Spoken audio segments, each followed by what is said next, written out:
Money has a mind of its own. It thinks. It chooses. It decides who to visit and who to avoid, who to stay with, and who to leave, who to multiply with, and who to abandon. Right now, money is thinking about you. The question is, what conclusion is it reaching? Money is attracted to those who think like money. Money is repelled by those who think against money. Money flows toward minds that understand its nature and away from minds that misunderstand its purpose. Money multiplies with people who speak its language and disappears from people who speak against it. This isn't mysticism.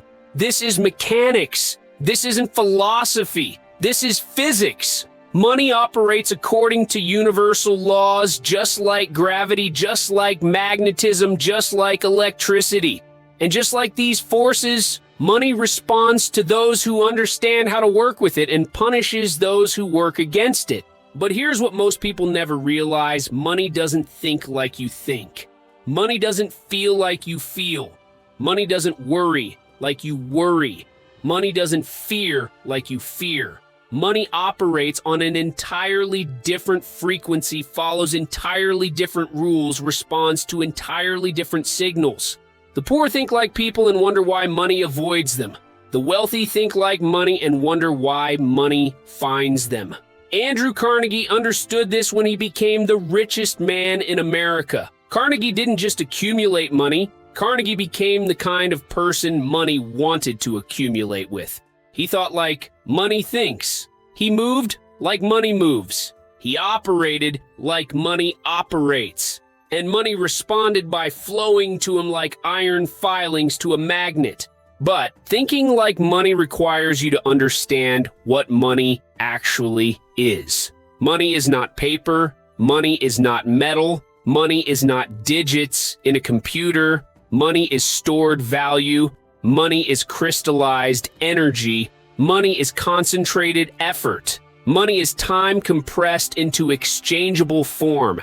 When you understand that money is energy, you understand why it flows towards some people and away from others. Energy flows towards systems that can use it efficiently and away from systems that waste it. Energy accumulates in environments that respect it and dissipates in environments that abuse it. The poor see money as an object to be spent. The wealthy see money as energy to be directed. The poor see money as something to consume. The wealthy see money as something to multiply. The poor see money as the end goal. The wealthy see money as the beginning tool. This is why the poor stay poor and the wealthy become wealthier. They're operating with completely different mental models of what money is and how money works. Thomas Edison understood this. Edison didn't just invent, Edison commercialized. He didn't just create, he monetized. Edison understood that brilliant ideas without business models are just expensive hobbies. Money thinks in terms of value creation, value delivery, and value capture. Edison learned to think the same way. Every invention Edison created was filtered through money's logic. Does this solve a real problem? Will people pay for this solution? Can this be produced profitably? Can this be scaled efficiently? Edison thought like money thinks, and money responded by making Edison wealthy. But money thinks differently than most people expect. Money thinks long-term when people think short-term. Money thinks systematically when people think sporadically. Money thinks about multiplication when people think about addition. When you buy a liability, money thinks, this person doesn't understand me. When you buy an asset, money thinks, this person gets it. When you spend impulsively, money thinks, this person can't be trusted with me. When you invest strategically, money thinks, this person knows how to work with me. Money is constantly evaluating your financial decisions, not to judge you, but to determine whether you're the kind of person it should flow toward or away from. Henry Ford revolutionized manufacturing because he learned to think like money thinks. Ford understood that money loves efficiency, scalability, and systematic improvement. The assembly line wasn't just about building cars faster, it was about thinking like money thinks. Money thinks, how can we do more with less? How can we serve more people more efficiently? How can we create systems that multiply value instead of just adding value? Ford answered these questions, and money responded by making Ford one of the wealthiest men of his era. Ford didn't chase money. Ford created conditions that made money want to chase him. This is the secret the wealthy understand. You don't pursue money. You become the kind of person money pursues. You don't hunt money. You become the kind of person money hunts. You don't attract money through want. You attract money through worth. But becoming valuable to money requires you to understand money's priorities. Money prioritizes problem solving over pleasure seeking. Money prioritizes value creation over value consumption. Money prioritizes long-term thinking over short-term gratification. Look at Jeff Bezos. Bezos became the wealthiest person in modern history, not by thinking about money, but by thinking like money. Bezos understood that money flows toward customer obsession, long-term thinking, and relentless innovation. Amazon wasn't profitable for years, but Bezos kept thinking like money thinks scale first, profit later. Money understood Bezos' strategy even when Wall Street didn't. Money saw the long-term potential even when critics saw short-term losses. Money stayed with Bezos because Bezos was thinking like money thinks. The poor think quarterly. Money thinks generationally. The poor think about spending. Money thinks about investing. The poor think about what they can get. Money thinks about what they can give. This shift in thinking is what transforms everything.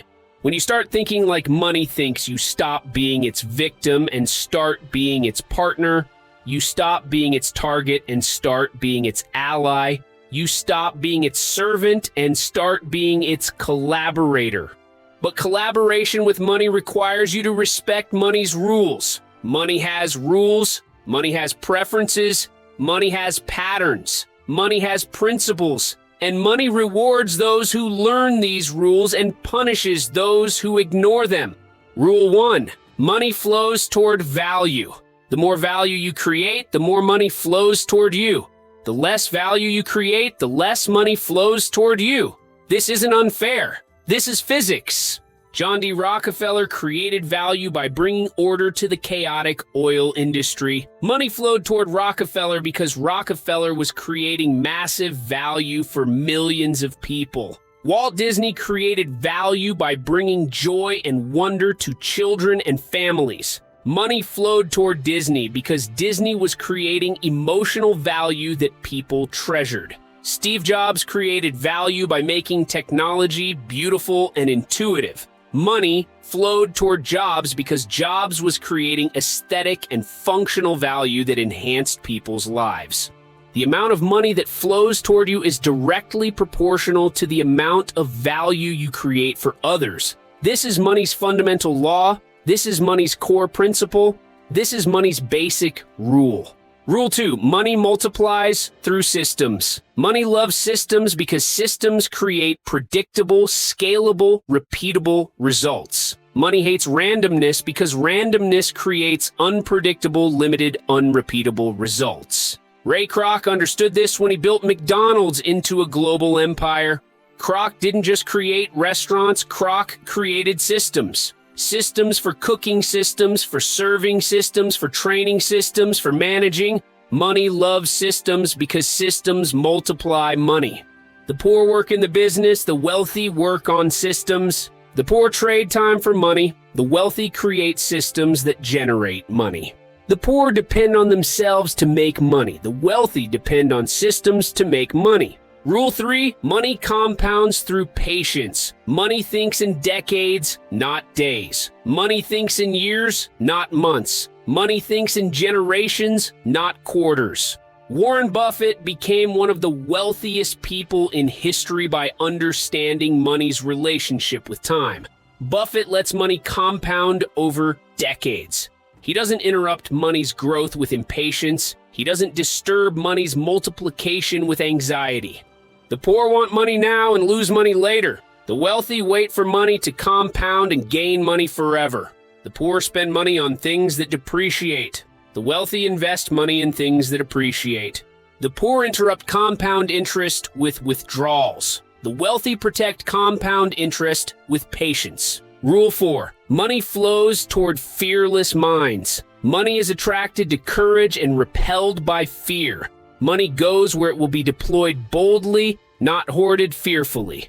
The poor fear losing money and end up losing opportunities. The wealthy risk losing money to gain opportunities. The poor play not to lose and lose by not playing. The wealthy play to win and win by playing boldly. The poor let fear make their financial decisions. The wealthy let logic make their financial decisions.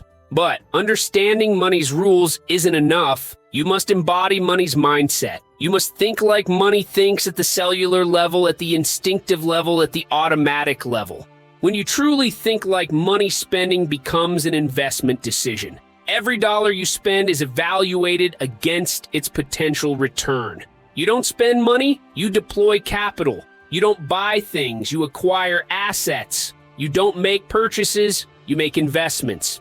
This doesn't mean you become stingy. This means you become strategic. This doesn't mean you never spend on pleasure. This means every spending decision serves a larger financial strategy. Money thinks strategically about everything. Money asks, what is the highest and best use of this resource? What is the opportunity cost of this decision? What is the long-term impact of this choice? When you start asking money's questions, you start getting money's results. Oprah Winfrey thinks like money thinks.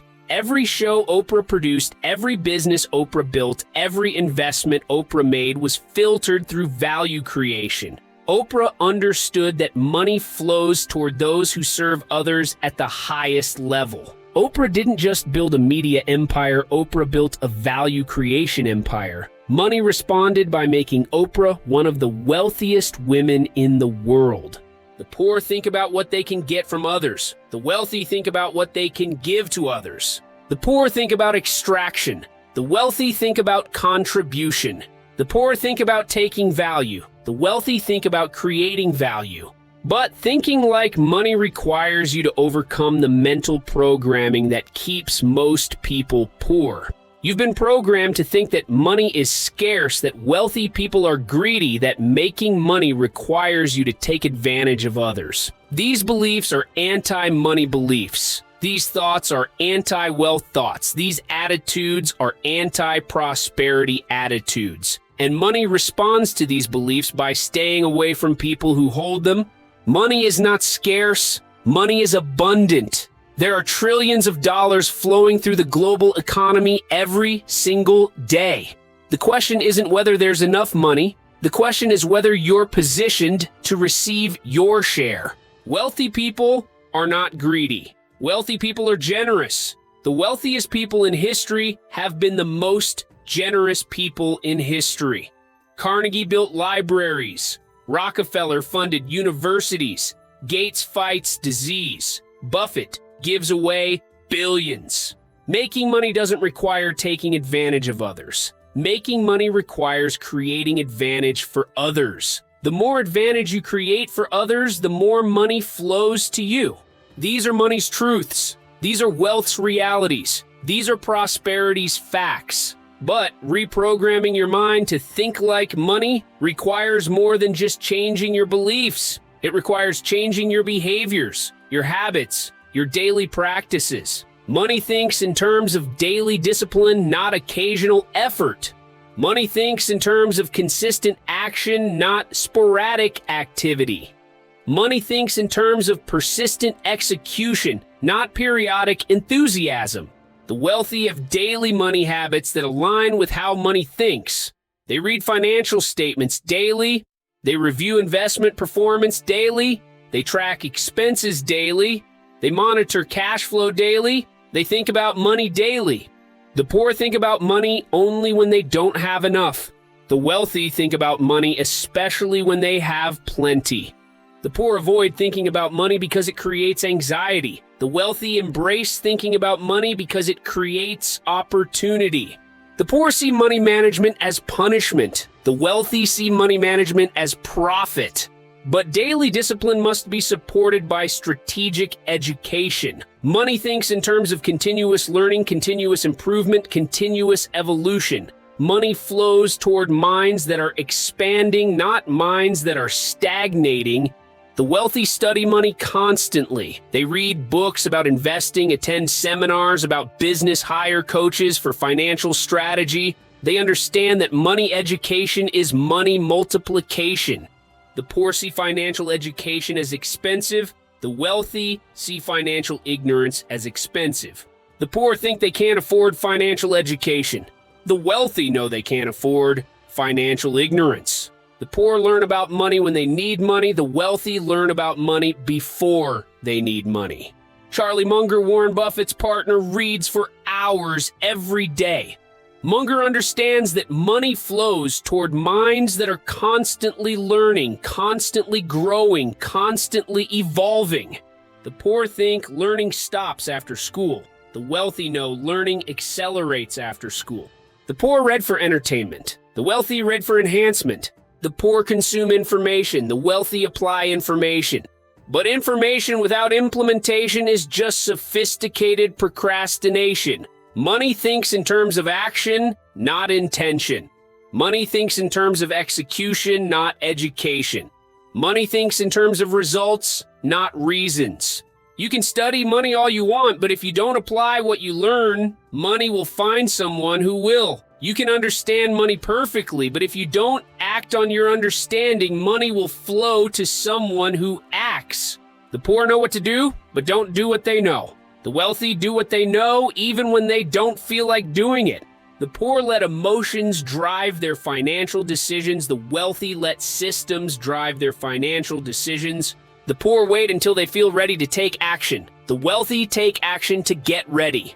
But taking action requires overcoming the fear that paralyzes most people when it comes to money. Fear of losing money. Fear of making mistakes. Fear of being judged. Fear of failing. Money is not afraid of risk. Money understands that risk and reward are proportional. Money flows toward those who manage risk intelligently, not those who avoid risk completely.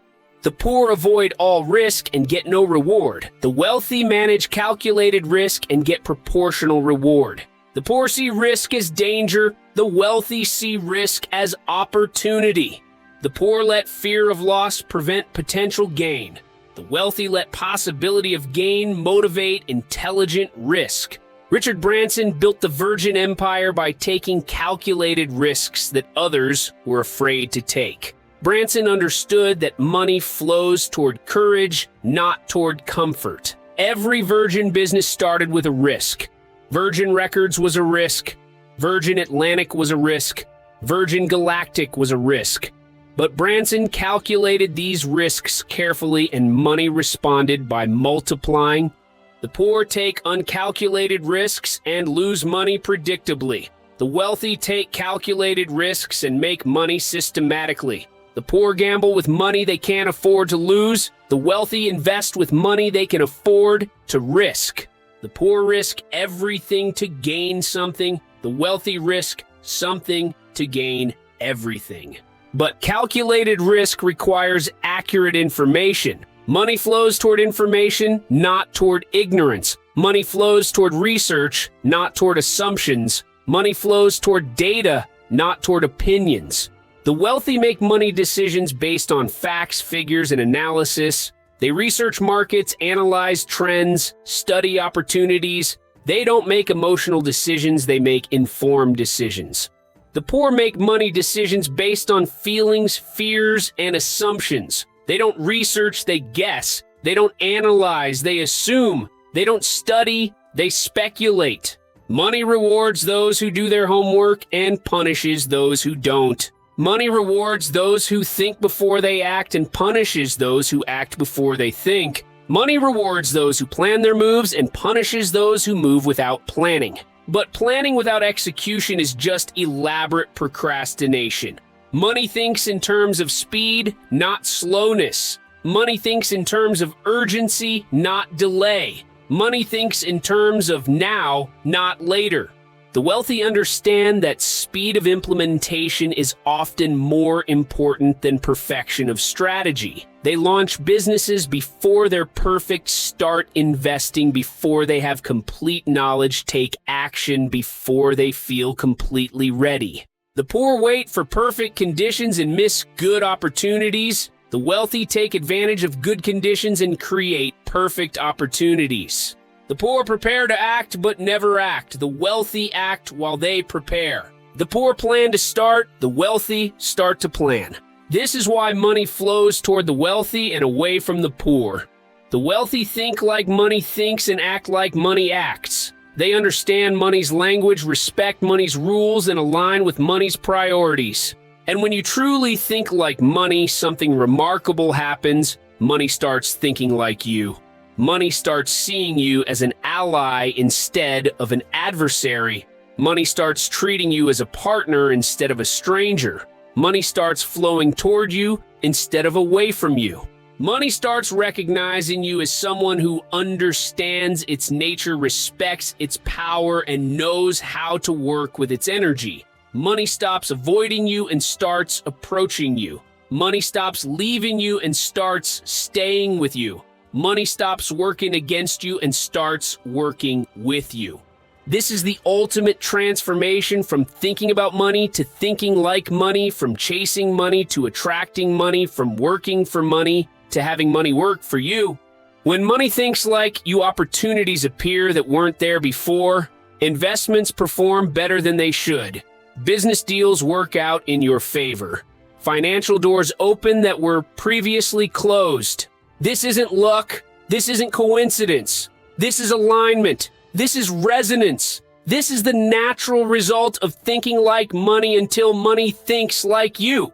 Elon Musk thinks like money thinks, and money has responded by making Musk one of the wealthiest people on Earth. Musk thinks in terms of solving humanity's biggest problems. He thinks in terms of creating massive value. He thinks in terms of building systems that scale globally. Money recognizes this thinking and flows toward it. Money sees Musk as someone who understands how to multiply value, how to scale solutions, how to create worth. The poor think about their problems. The wealthy think about everyone's problems. The poor think about their needs. The wealthy think about everyone's needs. The poor think about their wants. The wealthy think about everyone's wants. When you shift from thinking about your financial situation to thinking like money itself, everything changes. Your decisions become money's decisions. Your strategies become money's strategies. Your thinking becomes money's thinking. You stop asking, how can I get more money? And start asking, how can I create more value? You stop asking, how can I make money faster? And start asking, how can I serve people better? You stop asking, how can I have more? And start asking, how can I give more? These are the questions money asks. These are the thoughts money thinks. These are the principles money operates by. And when you align your thinking with money's thinking, when you synchronize your mind with money's mind, when you harmonize your consciousness with money's consciousness, abundance becomes inevitable. Not because you're chasing money, but because money is chasing you. Not because you're pursuing wealth, but because wealth is pursuing you. Not because you're trying to attract prosperity, but because prosperity is trying to attract you. This is the power of thinking like money until money thinks like you. This is the secret of the wealthiest people throughout history. This is the principle that transforms financial struggle into financial freedom. Your relationship with money is a mirror of your understanding of money. If you misunderstand money, money will misunderstand you. If you disrespect money, money will disrespect you. If you fear money, money will fear you. But if you understand money, money will understand you. If you respect money, money will respect you. If you think like money, money will think like you. The choice is yours. You can continue thinking like a person and wondering why money avoids you. Or you can start thinking like money and experience why money finds you. You can continue operating with anti-money beliefs and getting anti-money results. Or you can adopt pro-money thinking and create pro-money outcomes. You can continue misunderstanding money's nature and struggling with money's absence. Or you can learn money's language and enjoy money's presence. The wealthy have made their choice. They think like money. They act like money. They operate like money. And money responds by flowing toward them like a river flows toward the ocean. Your turn to choose, your turn to decide, your turn to transform your thinking from human logic to money logic, from scarcity consciousness to abundance consciousness, from financial struggle to financial mastery. Think like money until money thinks like you. This is not just advice. This is the formula. This is not just a suggestion. This is the solution. This is not just an idea. This is the answer. Money is thinking about you right now. The question is, what conclusion will it reach? If this message awakened something within you, if you felt that unmistakable shift in perception, that expansion of possibility, that alignment with abundance, then you're ready to transform your relationship with money forever. Subscribe to this channel if you're committed to learning money's language and thinking money's thoughts. Share this message with someone who needs to understand how money really thinks. And comment below, what's one way you'll start thinking like money today? Remember, you don't need to chase money when money is chasing you. You don't need to pursue wealth when wealth is pursuing you. You don't need to attract abundance when abundance is attracting you. Think like money until money thinks like you. Your financial transformation begins the moment you make this shift. Your wealth begins the moment you align with wealth's thinking. Money is waiting for you to understand it. Are you ready to think like money thinks?